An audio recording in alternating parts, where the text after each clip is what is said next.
참빛교회 주일 아침 일부 예배 오신 여러분을 주님의 이름으로 환영합니다. 용기 있게 믿음으로 어려운 가운데도 예배에 나오신 여러분에게 하나님의 은혜와 평강이 함께 하시기를 축복합니다. 지난주에는 한국에서도 이제 코로나가 많이 재확산되는 조짐이 보이고, 또 이곳 자카르타의 동포사회에도 이제 감염자들이 나와서 특별히 우리 가까이에 바이러스가 있다는 긴장감을 더해주고 있습니다. 일상적인 생활 가운데서도 여러분들이 특별히 좀 주의를 해주시고, 특별히 교회에서도 우리가 김밥을 제공하기는 합니다만은 이제 오늘부터는 교회에서 드시지 마시고 나가시면서 이제 하나씩 가져가시기를 부탁을 드립니다. 다음 주부터는 상황을 봐서 김밥을 제공하지 않을까 하는 생각도 있습니다. 아무튼 교회에서 이렇게 식사하는 것은 될 수 있으면 지양을 해주시면 감사하겠습니다. 다른 광고들은 주보를 참조해 주시기 바라고요. 우리 다 같이 일어나셔서 묵도하시면서 하나님께 예배를 드리겠습니다.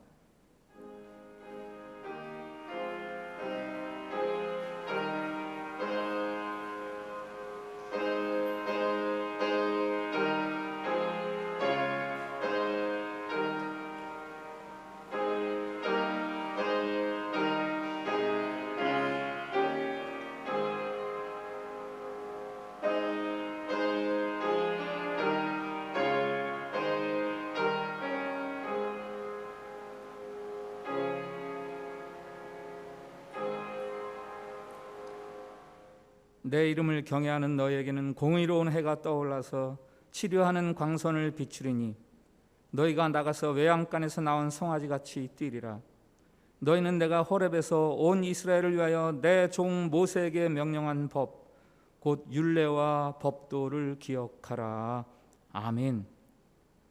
할렐루야. 자비로우신 하나님, 코로나 바이러스로 온 세상이 고통당하는 중에도 우리가 주님 앞에 나와 예배할 수 있게 해주시니 감사드립니다. 의심과 두려움을 이기고 오직 믿음으로 나와 예배하기를 선택한 사랑하는 백성들의 믿음을 보아주시고 이 예배를 통해 영광 받아 주시옵소서. 아프고 병든 세상을 치료하는 능력이 오직 우리 주님께 있음을 믿어 말씀대로 율례대로 주님 앞에 나와 예배하오니 하나님이시여 우리의 이 예배를 보아주시고 기쁨으로 삼아주시기를 원합니다. 이 예배 가운데 하나님의 영광으로 내내 함께해 주셔서 은혜와 긍휼이 넘치는 예배가 되게 해 주시고 어렵고 힘든 세상을 능히 이길 수 있는 믿음과 능력을 회복하는 예배가 되게 해 주시옵소서. 예수님의 이름으로 기원하옵나이다. 아멘. 찬송가 8장으로 하나님께 영광을 올려드리겠습니다.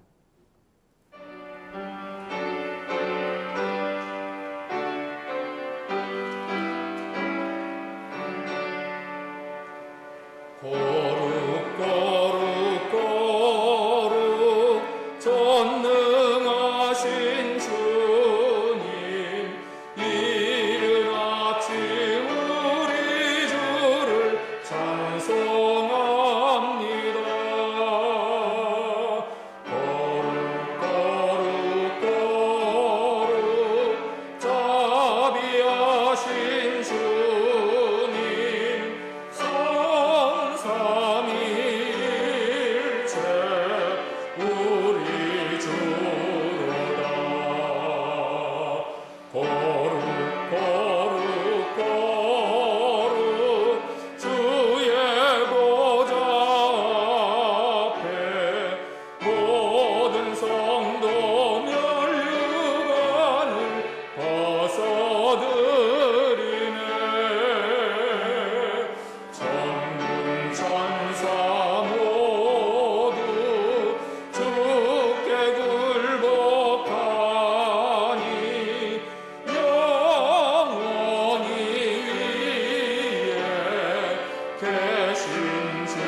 오늘 송시교독은 교독문 8번입니다. 교독문 8번.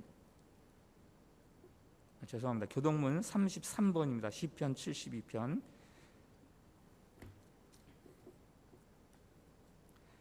교독문 33번 같이 교독하겠습니다. 하나님이여, 주의 판단력을 왕에게 주시고 주의 공의를 왕의 아들에게 주소서.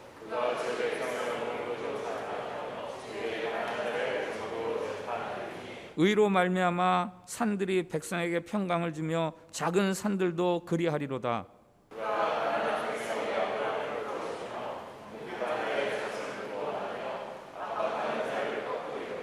그들이 해가 있을 동안에도 주를 두려워하며 달이 있을 동안에도 대대로 그리하리로다.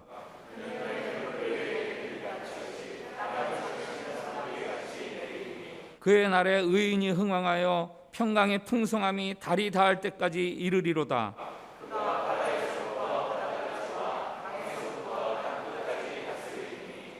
모든 왕이 그의 앞에 굴복하며 모든 민족이 다 그를 섬기리로다. 아멘. 사도신경으로 우리의 신앙을 같이 고백드립니다. 나는 전능하신 아버지 하나님 천지의 창조주를 믿습니다. 나는 그의 유일하신 아들 우리 주 예수 그리스도를 믿습니다. 그는 성령으로 잉태되어 동정녀 마리아에게서 나시고 본디오 빌라도에게 고난을 받아 십자가에 못 박혀 죽으시고 장사된 지 사흘 만에 죽은 자 가운데서 다시 살아나셨으며 하늘에 오르시어 전능하신 아버지 하나님 우편에 앉아 계시다가 거기로부터 살아있는 자와 죽은 자를 심판하러 오십니다. 나는 성령을 믿으며 거룩한 공교회와 성도의 교제와 죄를 용서받는 것과 몸의 부활과 영생을 믿습니다. 아멘. 자리에 앉으셔서 우리 찬송가 502장을 같이 찬양드리겠습니다.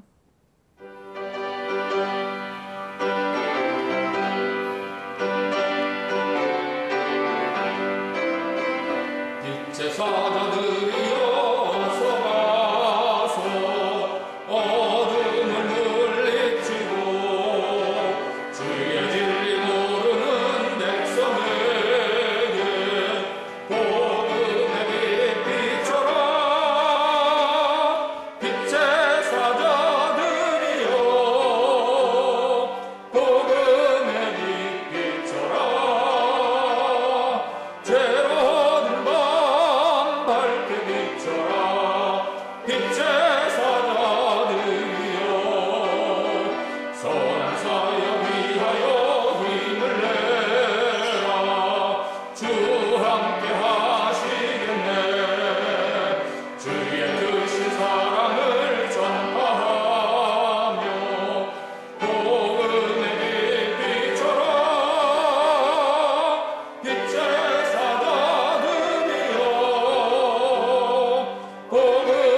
한진석 장로님 기도 인도해 주시겠습니다.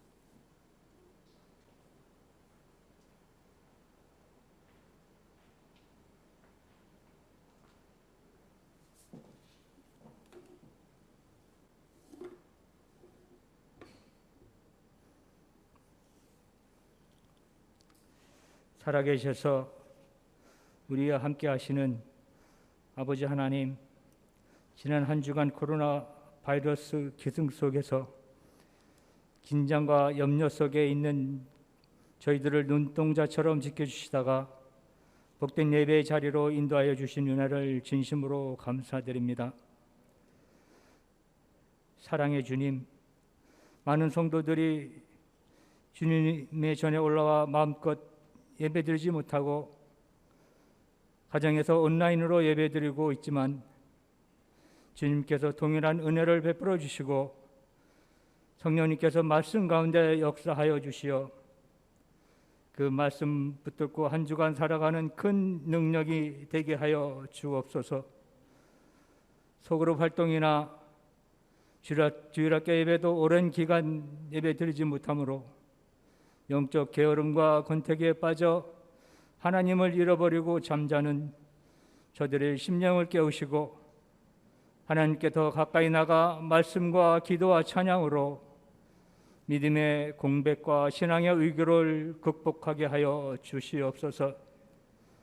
예배드리는 가운데 우리의 심령이 평안을 얻게 하시고 육신의 질병이 치유되며 저희들이 영혼이 잘되고 건강의 복을 누리는 복된 은혜가 있게 하시고 날마다 어려운 문제를 두고 하나님 앞에 무릎 꿇고 기도하는 믿음의 군사로 삼아 주시옵소서.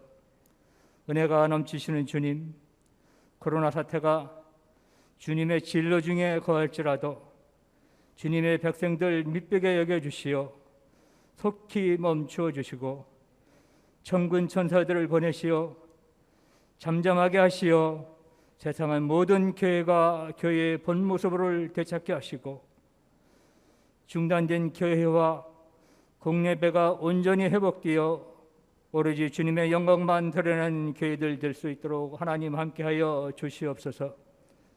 오늘 귀한 이 시간에 하나님 말씀을 들고 단위에 서신 목사님을 성령의 권능으로 붙잡아 주셔서 증거드리는 말씀이 세상을 넉넉히 이기고 주님의 생명이 우리의 몸에서 나타나는 귀한 시간 될 수 있도록 하나님 허락하여 주시옵소서. 암울하고 견디기 힘든 시기에 주님의 말씀이 우리 마음에 새기고 결단하게 하시어 성령의 능력으로 소망이 차고 넘치는 놀라운 역사를 경험하게 하여 주옵소서. 오늘 저희들에게 주시는 말씀이 하나님의 뜻을 깨달아 올바른 성도의 길로 나갈 수 있도록 은혜 덧입혀 주시길 원합니다. 거룩하신 우리 예수 그리스도 받들어 기도드렸사옵나이다. 아멘.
소망이니 주님을 만났네. 옷자락에서 전해지는 사랑, 내게 임한 주님의 능력, 날 누르는 아픔의 근원을 고치셨네. 날 바라보시네. 나의 연약함 주님은 아시네. 깊은 절망에서 날 자유케 하신 사랑, 나 찬양해.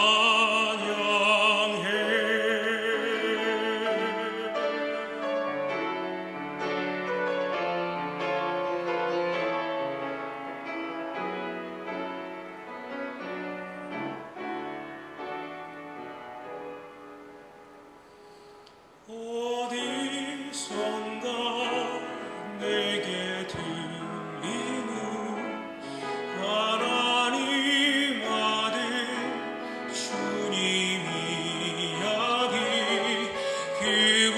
그분이라면 그의 옷자락이라도 내 마지막 소망이니 주님을 만났네.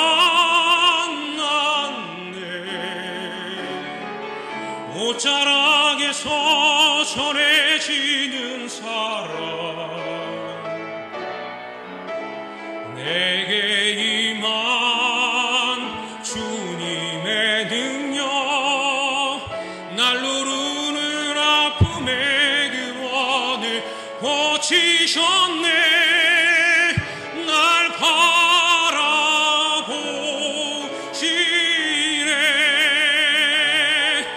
나의 연약함 주님은 아시네.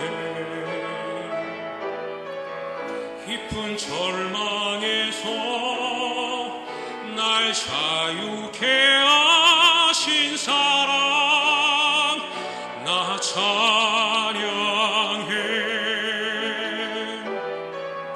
깊은 절망에서 날 자유케 하신 사랑,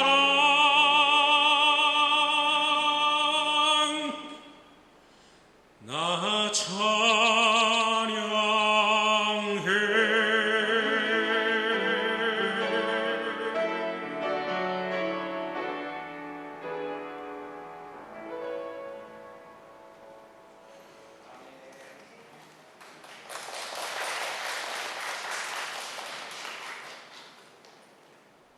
귀한 찬양 감사합니다. 오늘 계신 하나님의 말씀은 출애굽기 19장 3절부터 6절까지의 말씀입니다. 출애굽기 19장 3절부터 6절까지 말씀 봉독할 때에 살아계신 우리 하나님의 음성으로 들으시기 바랍니다. 모세가 하나님 앞에 올라가니 여호와께서 산에서 그를 불러 말씀하시되, 너는 이같이 야곱의 집에 말하고 이스라엘 자손들에게 말하라. 내가 애굽 사람에게 어떻게 행하였음과 내가 어떻게 독수리 날개로 너희를 업어 내게로 인도하였음을 너희가 보았느니라. 세계가 다 내게 속하였나니 너희가 내 말을 잘 듣고 내 언약을 지키면 너희는 모든 민족 중에서 내 소유가 되겠고 너희가 내게 대하여 제사장 나라가 되며 거룩한 백성이 되리라. 너는 이 말을 이스라엘 자손에게 전할지니라. 아멘. 샬롬. 샬롬. 네, 우리 옆에 분들하고 한번 밝은 얼굴로 축복의 인사를 나누겠습니다. 하나님께서 우리를 사랑하십니다. 네, 출애굽한 지 3개월이 지나서 이스라엘이 시내산에 도달합니다. 그곳에서 장막을 치고 약 1년 정도 거주하게 됩니다. 이스라엘의 광야 40년 생활 중에서 중요한 두 개의 장소가 있습니다. 하나는 시내산, 또 하나는 가데스 바네아. 가데스 바네아는 정탐꾼 12명을 보냈다가 이제 40년 동안 훈련을 받게 되는 그런 장소죠. 이스라엘이 시내산에 머물던 1년 사이의 이야기가 이 출애굽기 19장부터 출애굽기 마지막 장, 그다음 레위기, 민수기 10장까지 총 58장에 걸쳐서가 이 시내산에 머물러 있는 1년 동안의 이야기입니다. 시내산에 있었던 제일 첫 번째 이야기는 하나님이 이스라엘에게 계명, 율법을 주시는 것입니다. 출애굽기 20장부터 십계명을 비롯한 여러 가지 율법을 주시죠.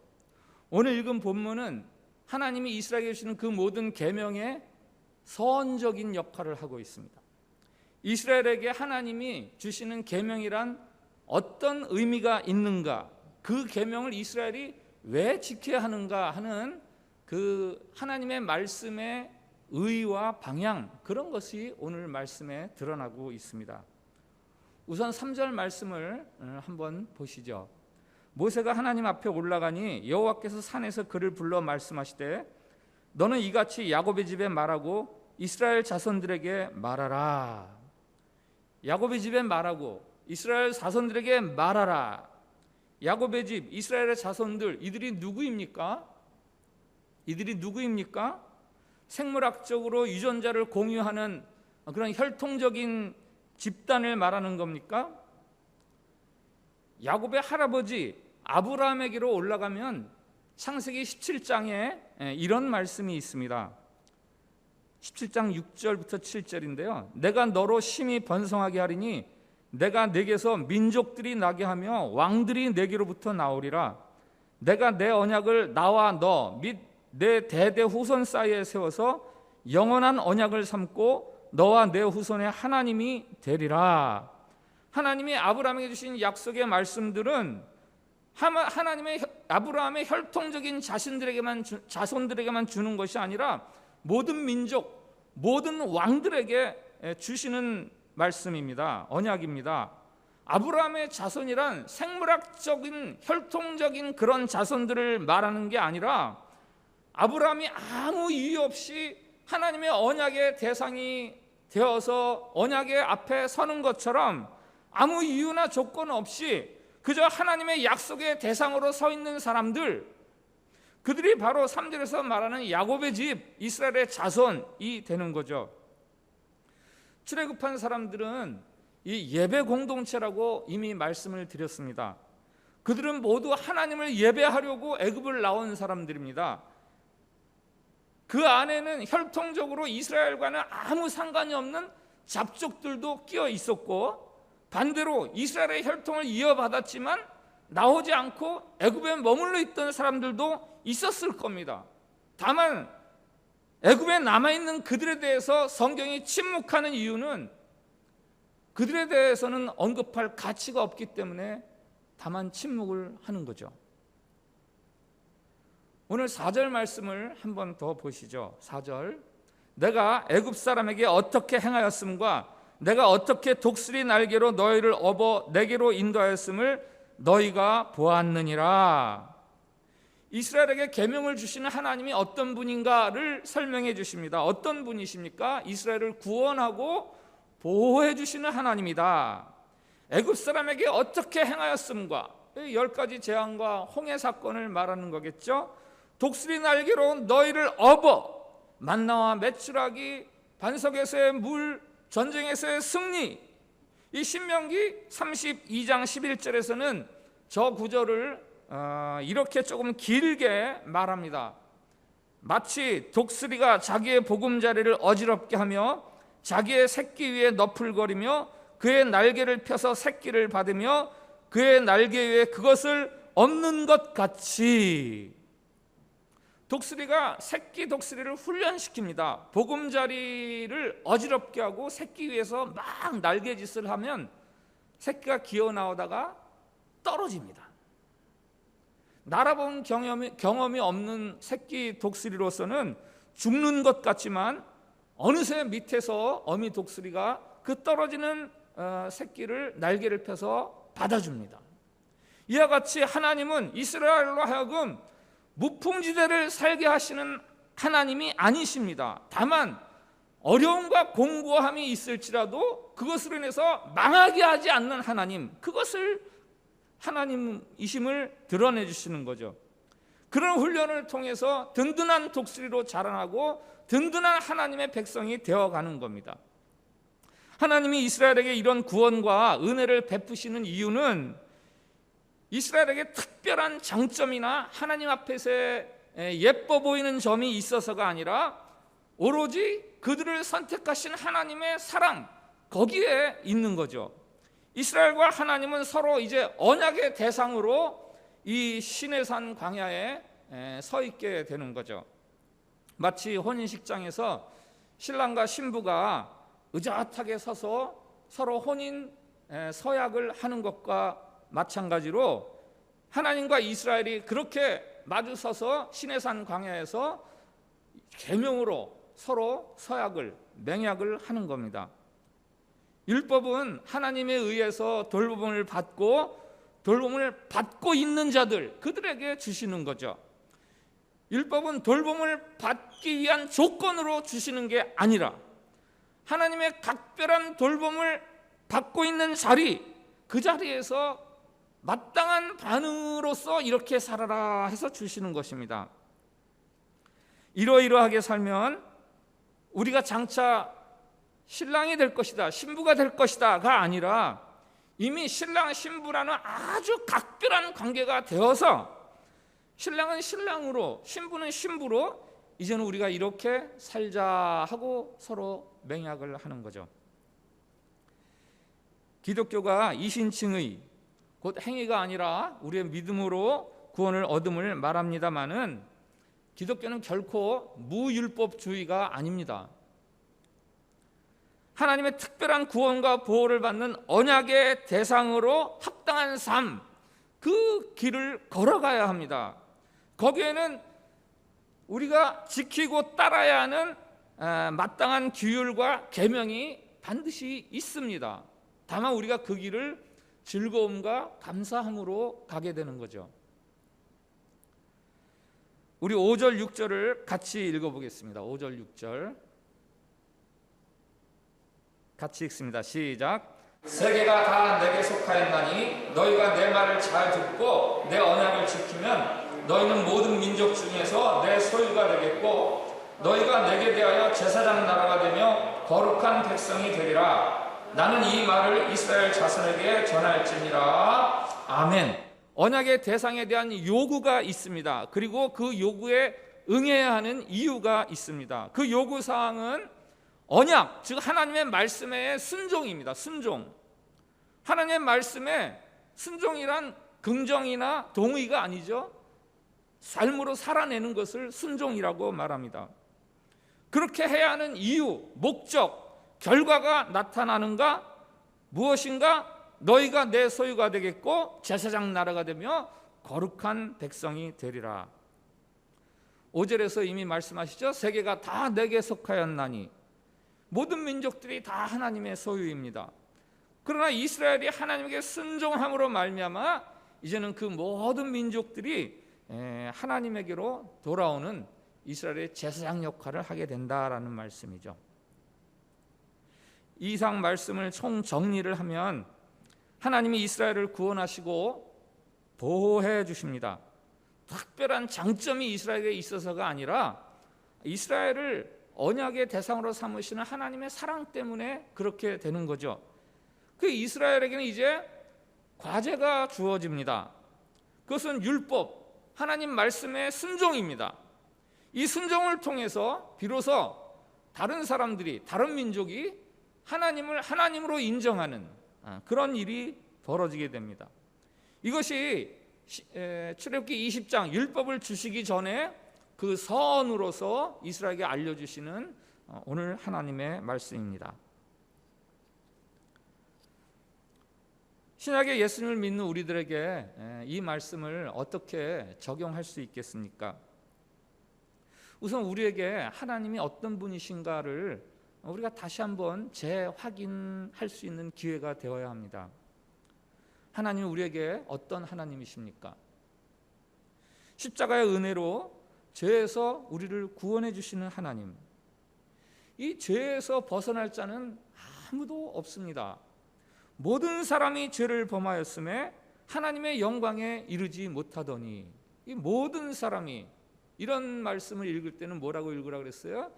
내가, 우리가 죄를 범하였음에 하나님의 영광에 이르지 못하더니. 그러나 십자가의 은혜로 우리가 하나님의 영광을 누리며 살아가는 사람들이 되었습니다. 이것이 영생이요, 이것이 바로 구원입니다. 이 구원과 영생이야말로 우리에게는 언제나 과분합니다 할 수밖에 없는 하나님의 온전한 은혜입니다.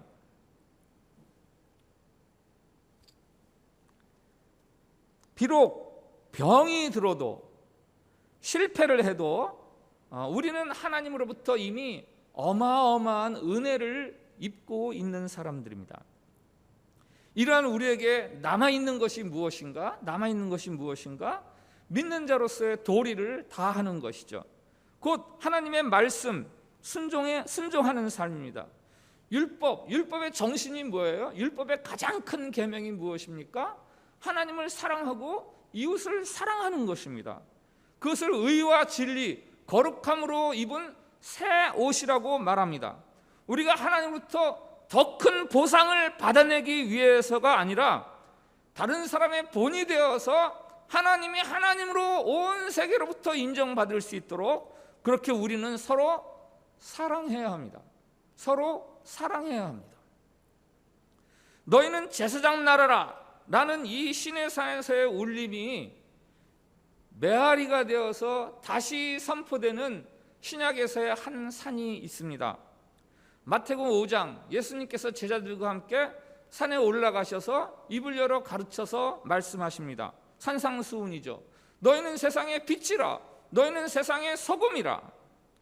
하나님과 우리의 관계가 이제는 세상과 나, 세상 안에서의 나로 확장이 됩니다.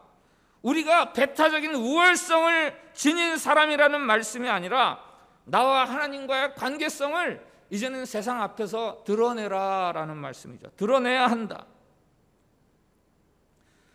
하나님의 구원과 보호, 독수리가 자기 새끼를 날개로 업어준 같이 그렇게 절대적인 보호와 구원을 얻고 있는, 그것을 믿고 있는 자로서 살아가라라는 말씀입니다. 그럼 어떻게 살아가야 합니까?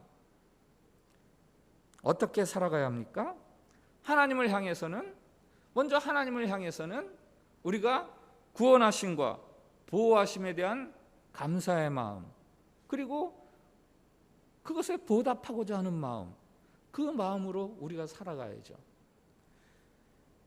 빚을 탕감받은 자의 심정,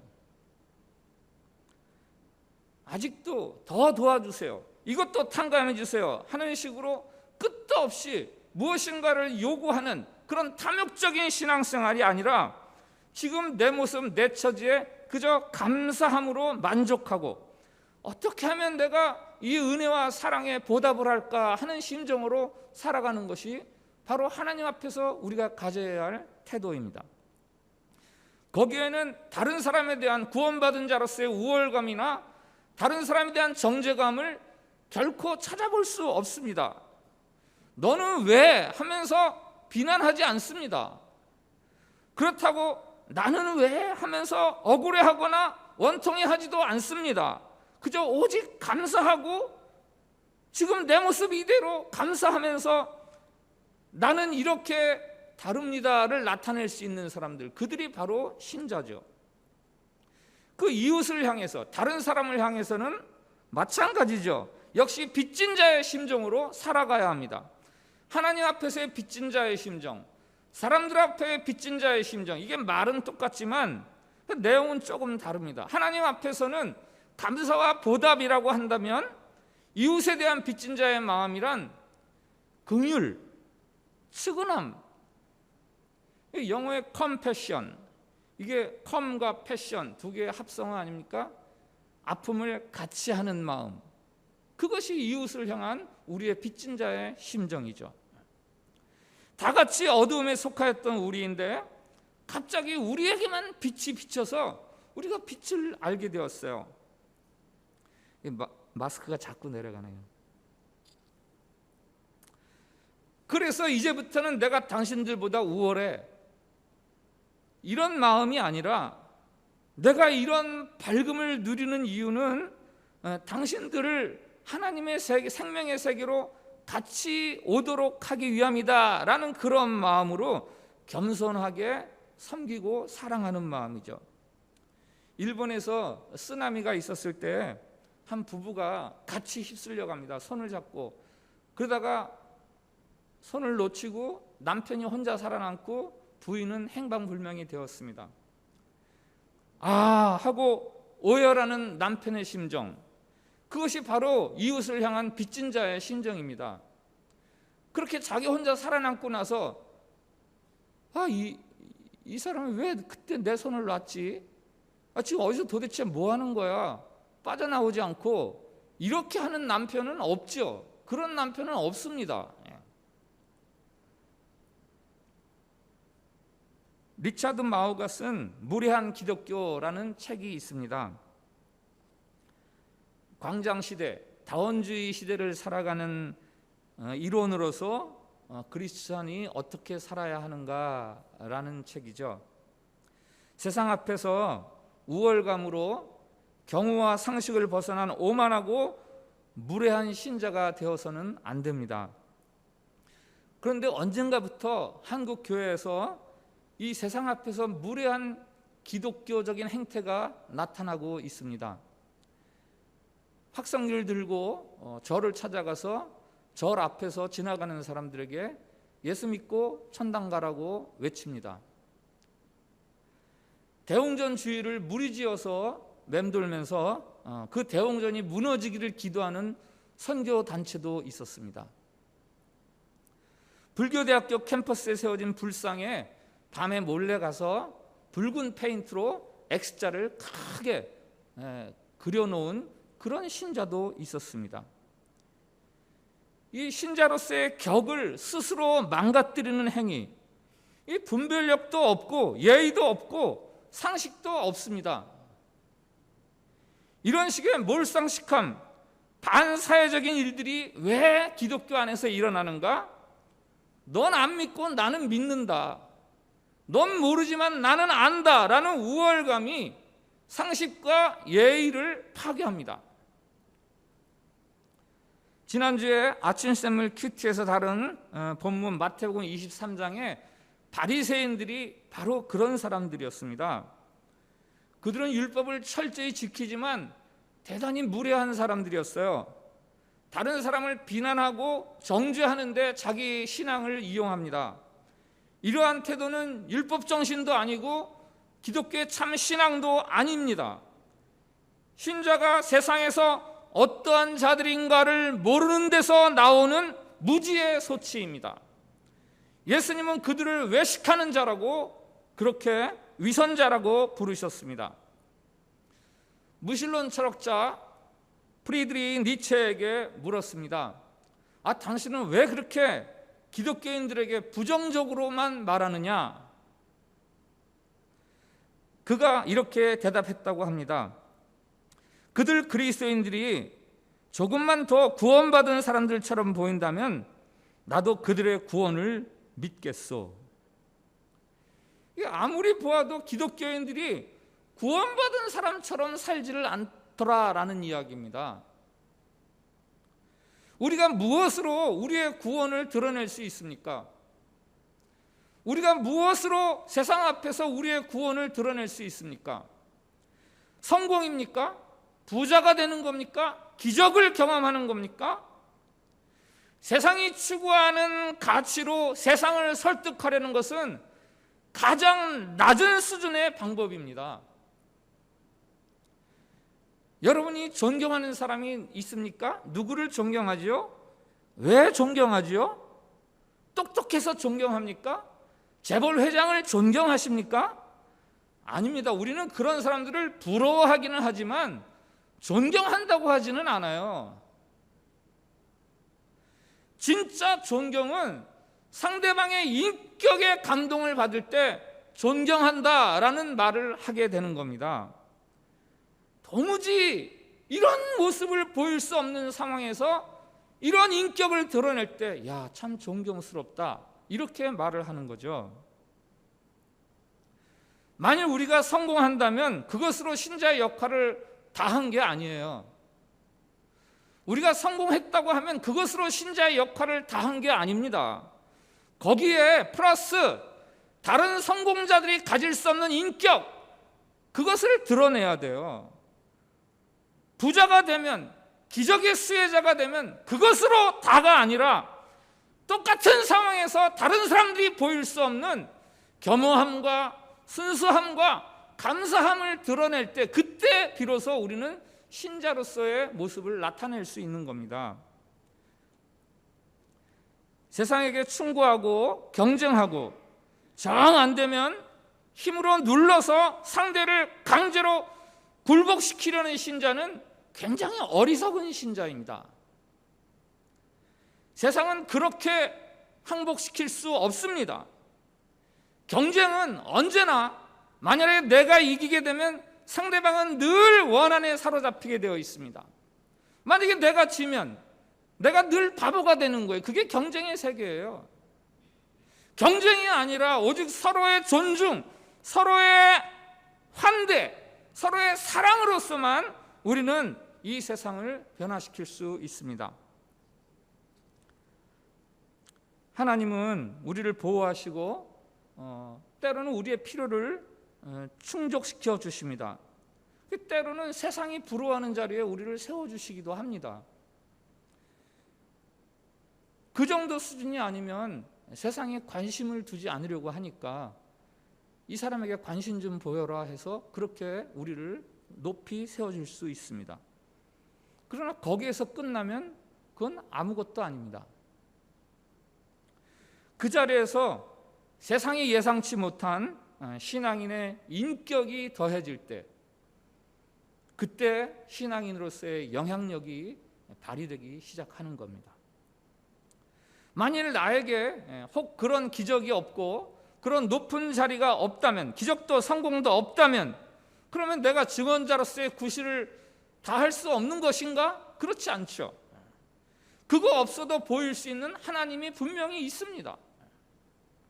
가난해도 탐욕을 부리지 않고, 실패해도 다른 사람을 원망하거나 탓하지 않고, 성공자를 부러워하지도 않고, 항상 밝고 긍정적이고 평화롭고 따뜻하고, 신자의 삶에는 분명 청실, 홍실, 형통과 곤고, 이 두 가지가 뒤섞여 있습니다. 신자로서의 과제는 내가 어떻게 형통을 누리느냐, 어떻게 내가 곤고를 벗어나느냐, 이게 신자의 과제가 아니라 이 청실, 홍실이 얽혀 있는 상황 속에서 내가 어떻게 제사장 노릇을 하느냐, 이게 신자의 과제입니다. 부유해도 하나님의 제사장 역할을 할 수 있고, 가난해도 제사장 역할을 할 수 있습니다. 제사장 노릇은 건강할 때도 할 수 있고 병을 앓으면서도 할 수 있습니다. 살아서 할 수도 있고 죽어서 할 수도 있습니다. 우리의 신앙의 이유나 과제를 오직 성공과 형통에만 둔다면 기독교는 사라져버리고 그 자리에는 미신만 남게 되는 겁니다. 사진을 좀 보겠습니다.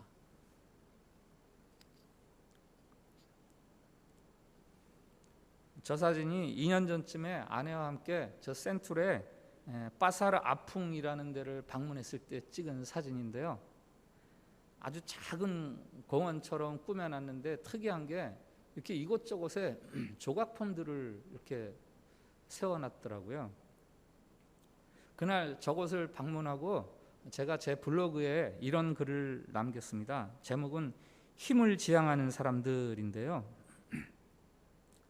눈에 띄는 것은 곳곳에 세워진 조각 작품들, 그림이나 조각을 보면 괜스레 가라앉아 있던 흥이 살아나는 나로서는 오늘 뜻밖의 곳에서 눈이 호강한다.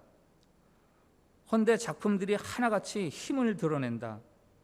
우람한 몸에 힘센 장사, 거센 뿔을 가진 황소, 온갖 기능을 몸에 이곳저곳에 장착한 로봇. 사람들은 다 이런 것을 지향하는 본능이 있음을 새삼 깨닫는다. 그리고 십자가의 미련함도 새삼 깨닫게 된다. 십자가는 하나님의 작품이긴 하나 세상에서는 도무지 환영받지 못할 작품임이 분명하다. 그래서 어렵다.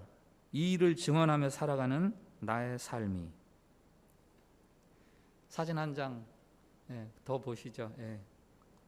저 힘을 자랑하는 조각들을 보다 보니까 어느새 저도 저렇게 없는 제 힘을 자랑하려는 듯 저렇게 포즈를 취하고 있었습니다. 필립 얀시 목사님은 기독교 집안에서 태어났지만 젊어서 한동안 교회를 떠나 있었어요. 교회 안에서의 부조리, 그리고 그 문화적인 이질감, 젊은 세대를 이해할 수 없는 교회의 문화, 그런 것들 때문에 견딜 수 없었기 때문이라고 말을 합니다마는, 그러나 그가 다시 교회로 돌아와서 결국은 목사님까지 되었습니다. 그가 다시 교회로 돌아온 이유, 그것은 오직 교회만이 은혜를 이야기하는 곳이기 때문이다, 이렇게 말을 하고 있어요. 교회, 나의 고민, 나의 사랑이라는 책에서 이렇게 말합니다. 내가 한때 교회를 떠난 주요 요인 가운데 하나는 교회의 은혜가 눈에 띄게 부재했기 때문이었다. 경쟁과 서열과 판단의 세상, 즉 비은혜의 세상에 우리 교회들이 은혜를 소통할 수만 있다면 사막의 유목민이 오아시스로 모여들듯이 교회도 누가 시키지 않아도 열심히 모이는 곳이 될 것이다. 나는 교회에 가면 내 안에 있는 경쟁과 비판의 독을 제거하고 대신 은혜를 채워달라고 하나님께 기도한다. 은혜는 받을 자격이 없는 사람들에게 임하는 것이다. 교회는 유일하게 자격이 없는 사람들에게 안정을 주는 은혜의 공동체다.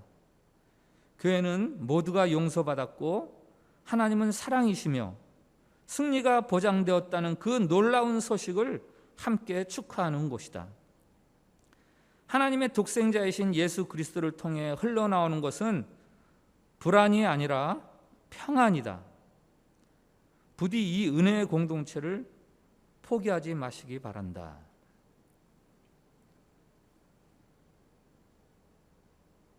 우리가 하나님의 소유, 거룩한 백성, 제사장 나라가 된 것은 오직 하나님의 은혜, 그것 때문입니다. 빚진 자 의식. 나는 과분한 은혜를 입고 있는 자라는 인식이 우리 주변의 분쟁과 갈등을 해소합니다. 하나님과 사람들 앞에서의 빚진 자 의식은 오직 힘으로 승부하려는 이 세상에서 분명히 우리가 세상과 다르다는 것을 나타나게 하고, 그것으로 우리는 하나님의 은혜를 세상에 말할 수 있는 제사장 역할을 하게 됩니다. 마지막으로 우리가 좋아하는 신약의 이 축복송이 있는데요, 그것을 소개합니다.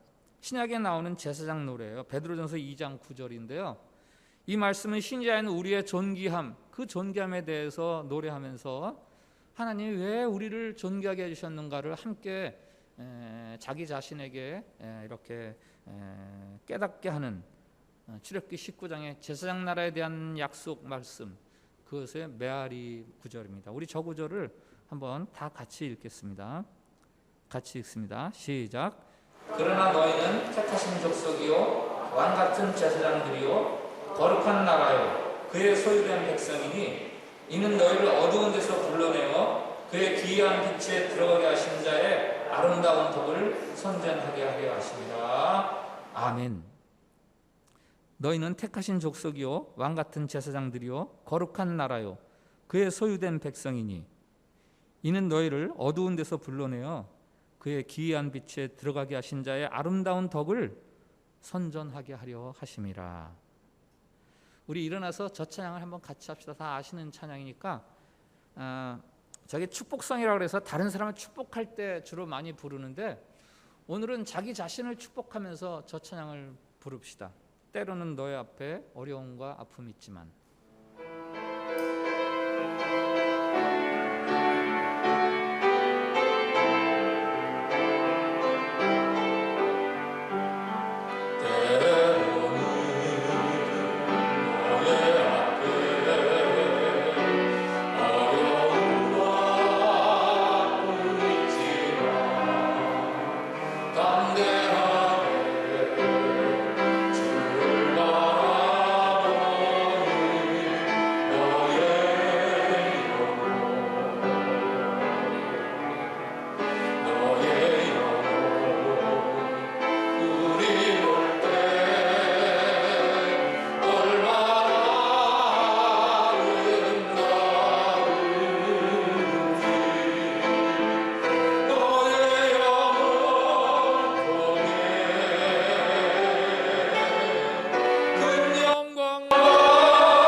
말씀 앞에서 함께 드리는 공동 기도문이 있습니다. 주님, 우리가 하나님의 소유 제사장 나라 거룩한 백성 되게 하시니 감사합니다. 주님, 하나님과 세상 앞에 빚진 자의 심정으로 살아 제사장 역할 잘 감당하게 하옵소서. 주님, 세상에서 잃어버린 교회의 칭찬과 명성을 속히 회복하고 하나님을 영화롭게 하옵소서. 우리 저 기도를 같이 드리겠습니다. 시작. 주님, 우리가 하나님의 소유 제사장 나라 거룩한 백성 되게 하시니 감사합니다. 주님, 하나님과 세상 앞에 빚진 자의 심정으로 살아 제사장 역할 잘 감당하게 하옵소서. 주님, 세상에서 잃어버린 교회의 칭찬과 명성을 속히 회복하고 하나님을 영화롭게 하옵소서. 아멘. 제가 기도하겠습니다. 할렐루야. 주님을 찬양드립니다. 죄인된 우리를 택하시어 하나님의 소유 삼아주시고 제사장 나라 거룩한 백성 되게 해주시니 감사합니다. 주님, 우리가 이 은혜를 잊지 않게 해주시옵소서. 행여 이 복된 은혜를 우리의 공로로 여겨 그릇된 우월감에 빠지지 않게 해주시고 하나님 앞에서 겸할 뿐 아니라 세상에 대해서도 빚진 자의 심정으로 살아 온 세상이 하나님에게로 돌아오게 하옵소서. 우리의 허물과 죄악으로 세상으로부터 하나님의 교회가 비난과 비웃음을 받고 있음을 솔직히 고백드리지 않을 수가 없습니다. 주님, 우리를 용서해 주시고 우리에게 자비를 베풀어 주시옵소서. 하나님과 이웃을 사랑하라 하시는 하나님의 말씀을 우리가 다시 회복하고 그 말씀에 순종함으로 세상으로부터 칭찬 듣고 하나님의 이름에 합당한 영광을 드러내게 해 주시옵소서. 예수님의 이름으로 기도합니다. 아멘. 자리에 앉으셔서 찬송가 212장을 부르시면서 준비하신 헌금을 하나님께 드리겠습니다.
우리에게 합당한 것보다 늘 더 좋은 것으로, 우리의 마땅한 자격보다 늘 더한 관대함으로 우리를 후대해 주시는 하나님, 약하고 허물 많은 저희들을 이토록 큰 은혜와 사랑을 입게 해 주시니 감사드립니다.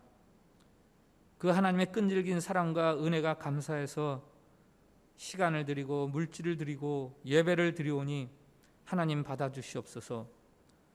마음으로 담아드리는 헌금들, 수고의 땀을 드리는 봉사의 손길들, 사랑과 믿음으로 담아드리는 고백들, 소원들, 또 우리들의 삶들, 이 모든 것을 받아주시고 주님, 우리를 하나님 나라를 위해 사용해 주시옵소서.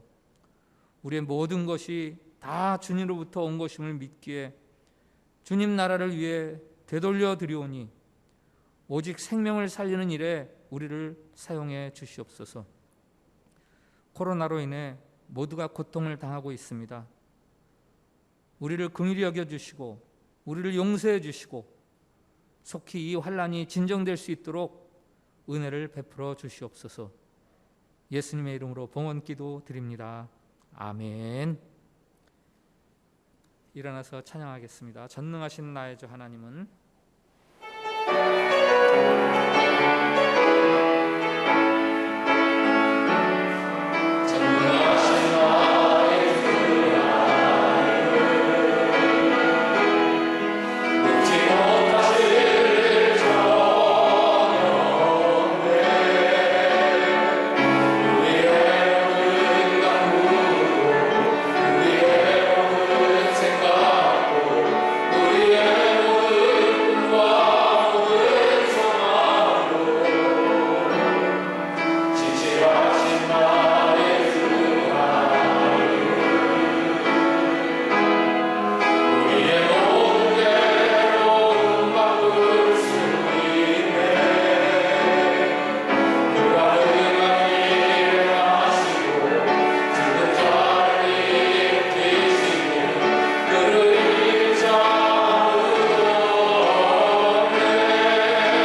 세상으로 나아가는 우리 믿음의 형제자매들 이렇게 축복합시다.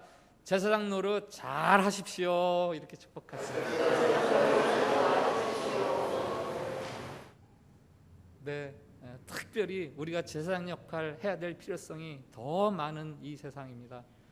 제사장 역할은 우리가 다른 어떤 것보다 힘으로, 성공으로, 기적으로 우리가 이룰 수 있는 것이 아니라 사랑하고 섬김으로 우리가 제사장 역할을 할 수 있습니다. 세상 앞에서 우리가 다르다는 것을 보일 수 있는 우리 참빛교회 성도들이 되기를 바랍니다. 합심해서 기도하는 시간입니다. 코로나 바이러스, 한국이 지금 굉장히 재확산이 되면서 소란스럽습니다. 또 이곳 자카르타 동포 사회에도 바이러스가 지금 감염자들이 나오고 있는데 우리 한 번 더 합심해서 간절함으로 기도합시다. 속히 온 세상에 하나님의 치료의 광선을 더해 주셔서 이 바이러스가 진정될 수 있게 달라고 기도하시고, 또 우리 참빛교회 성도들의 건강 특별히 위해서 기도해 주시고, 경제적으로 어려움 당하는 성도들 많이 있습니다. 위해서 기도해 주시고, 어려울 때 믿음을 잘 지킬 수 있게 해달라고 기도합시다. 우리 동포사회 복음화 인도네시아 선교의 사명을 우리 교회와 성도들이 잘 감당할 수 있게 해달라고 기도해 주시기 바랍니다. 같이 기도하겠습니다.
우리 주 예수 그리스도의 은혜와 하나님 아버지의 사랑과 성령의 교통하심이 소란스러운 세상 앞에서 제사장으로 부름받아 이제 우리가 하나님의 계명, 곧 사랑하는 삶을 통해 온 세계에 하나님을 나타내기를 소원하고 결단하는 우리 모든 성도들 위해, 그리고 우리의 조국 대한민국과 이 땅에 나와 살아가는 한인 동포들 위해, 한인 교회들과 한인 교회 목사님들, 한인 선교사님들 위해, 그리고 인도네시아와 온 세계 위에 이제부터 영원까지 함께하여 주시기를 간절히 축원하옵나이다. 아멘.